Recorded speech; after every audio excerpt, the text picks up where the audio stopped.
Les agents de la méthanogénèse sont des micro-organismes organisés en groupes et chacun de ceux-ci exerce une fonction spécifique.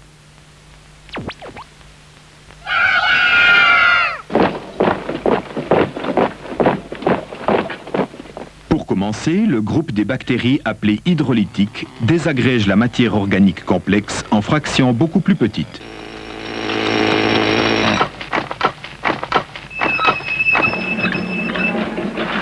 Cette action produit des molécules simples et celles-ci sont solubles dans le milieu. À ce stade, ces mêmes micro-organismes ainsi que d'autres espèces, principalement les bactéries fermentatives, transforment les molécules dissoutes en produits intermédiaires, tels que alcool,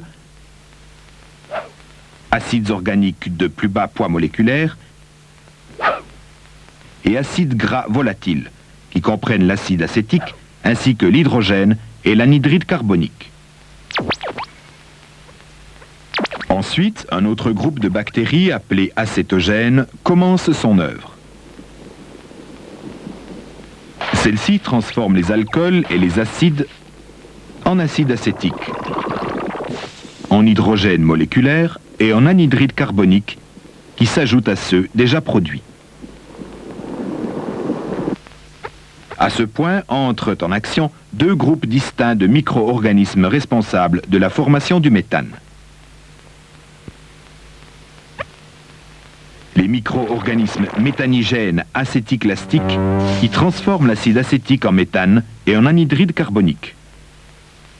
En partant de matières organiques complexes, c'est à travers cette réaction que se produit plus de 70% du total de méthane obtenu. L'autre groupe de micro-organismes appelés méthanigènes hydrogénotrophes utilise l'anhydride carbonique et l'hydrogène moléculaire pour produire 30% du méthane restant. Ce faisant, ils exercent entre autres une action fondamentale pour l'équilibre du processus, notamment l'élimination de l'hydrogène produit dans les étapes précédentes.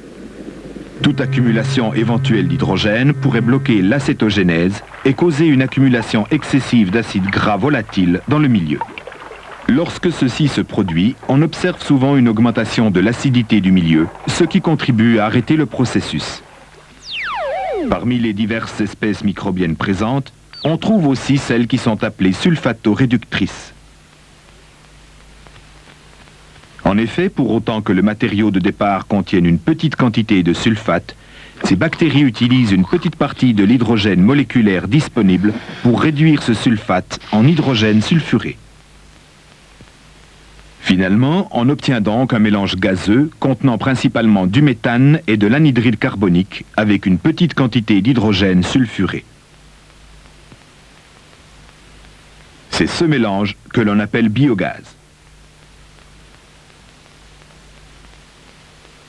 Nous avons ainsi décrit les étapes principales du mécanisme de la biométhanisation, que l'on appelle aussi digestion anaérobie. Nous avons montré ces différentes étapes les unes après les autres, dans un but de simplicité. Mais dans la réalité, elles ont lieu plus ou moins simultanément.